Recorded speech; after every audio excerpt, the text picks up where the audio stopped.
Hi, I'm Tom Knight with the Atlanta Institute of Music and Media. It's Saturday afternoon, August 23rd, 2014, and joining us today on FaceTime is AIMM guitar grad Jacob Deaton, who's been in New York all week rehearsing and performing with Jonah Smith on America's Got Talent. Congratulations, man. That is so huge. Catch us all up with what's been happening. Man, it's been really crazy getting an opportunity to perform with Jonah and the band, which is so talented and has their own list of credits that's a mile long, has been really, really special. Playing in a room with that has so much history, like Radio City Music Hall, has been nothing short of a blessing. So that's incredible. Tell us how you came to play with Jonah. How did that relationship start? Well, my relationship with Jonah started. I met him at the 55 bar in New York City. I was up playing music in the city, and I went and checked him out. He was playing with a friend of mine, and so we connected there. It was really brief, and then later on, about a year later, I really got connected with his music. I was really enjoying his records, and I had checked out his discography pretty in depth. And so I decided that I would contact him and see about maybe coming to Atlanta and maybe doing like a Southeast tour. So I did that, and he graciously accepted the invitation, and so we did the tour. It was awesome. And then he called me on May 1st and said, "Hey, listen, my normal guitar player isn't going to be available, and would you be interested in playing on America's Got Talent and all the dates moving forward?" So of course I was elated, even though it was like 5 days notice that I had to drop everything and go to New York. I felt great about it. I've been a fan of his music for a long time, and I'm happy for the opportunity. Man, that is awesome. Tell me about what it's like to play on such an iconic stage as Radio City Music Hall. Well, it was a little intimidating at first. We were up there doing all sorts of stuff for the TV show, and I didn't really get to see the stage until literally the day before we played. And I just remember walking in with my guitar over my shoulder and being like, "Man, this is as real as it gets. This is what I've been preparing for. This is what AIMM's prepared me for years now. So it was really great to have an opportunity to do that. Just curious, are the buzzers as loud as they sound on TV? Absolutely, they are, and they're just as annoying too. You guys didn't hear any. That's awesome. What would you say is the most memorable thing that's happened so far on the show for you? I think for me, it's been gaining that big stage experience. A lot of my history has been in small clubs. Learning a different set list every single night. And this is a lot different because, it is America's Got Talent, so there's only 90 seconds. You have to make that 90 seconds count, and it has to be completely flawless.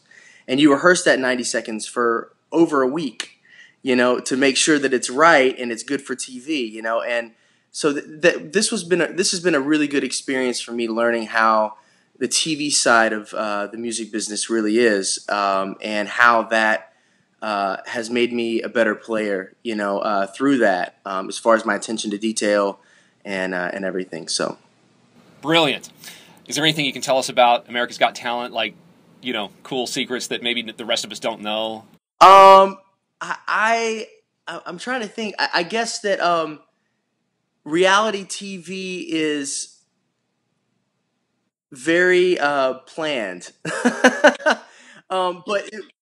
Yes, there is some structure. It's just not wild and crazy. Like just throw the cameras up, and and sometimes those things do happen. Like with Jonah on the TV show, there was the whole drummer situation that was actually captured. Pretty much in real time. That happened.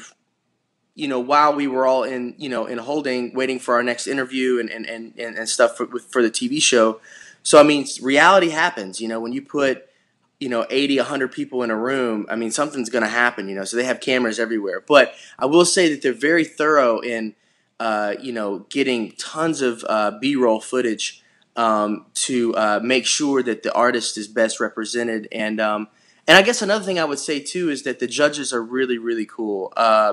Howard Stern has been nothing more than awesome to sort of work with. I mean, we've gotten to meet all of them now, and they've all been really, really sweet. But I think Howard likes us the most, Ha, that's awesome. That's awesome. What a great fan to have. Yeah. So what now? What happens next?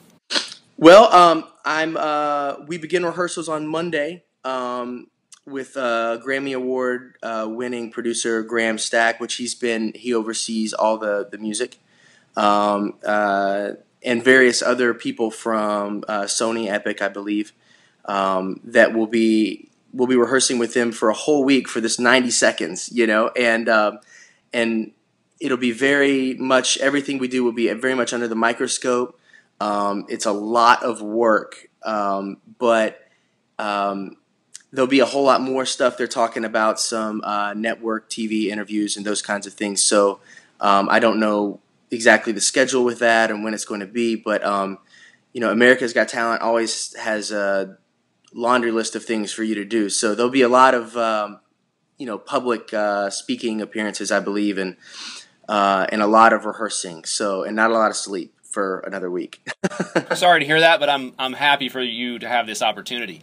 And if we want to see you win this thing, all we got to do is vote, right? Tell us about what we have to do to push you through. Sure. Okay. There's 3 ways to vote. The first one is by phone, and that's the most time restrained. I'll say it's the phone call voting is only open for an hour or two after the show. So when the show airs on Tuesday night at 8 p.m., I believe, it goes to 8 to 10, or I think it's 8 to 10. I think it is. Okay, we're going to go with 8 to 10.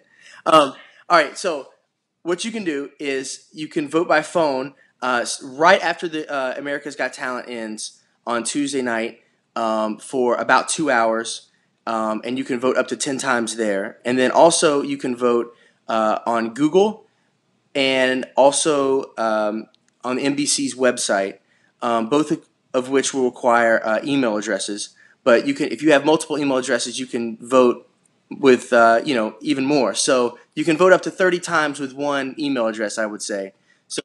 So please tune in. Please vote. We need everything that you can give us. We're up against a lot of really great talent, some of which are a lot younger than us, and so it would really help it if you could be a part of the whole thing. So we are gonna do everything we can to push you guys through. Viewers, you heard it here. Get on the phone, get on your email, jump in, vote. Let's push this guy through. Jacob, listen, it's been great talking to you. Thank you so much for taking some time out of your crazy busy schedule to talk to us. Hey, thank you. It's always a pleasure to work with the Atlanta Institute of Music and Media. Hey, that reminds me, for any of our viewers who are watching who are students or thinking about coming to AIMM, do you have any words of encouragement or wisdom for them? I would say that AIMM changed my musical life. When I first went to AIMM, I didn't really have a lot of the skills needed in the workforce. I didn't know scales. I didn't know chords. I just knew that I loved music, and I had a very basic skill set, very, very basic. And what Knight Driscoll and all the teachers at AIMM gave me was a chance. And that's what AIMM is so awesome, or that's what makes AIMM so awesome, is that it gives everybody a chance to really grow in a very intense musical environment in a broad range of genres that gets you ready for the workforce. So I'm a big fan. All right. Well, thank you. That's awesome. I hope you make it all the way through, brother. Thanks, man. I do too. I'm Tom Knight with the Atlanta Institute of Music and Media, and I'll see you on the next episode.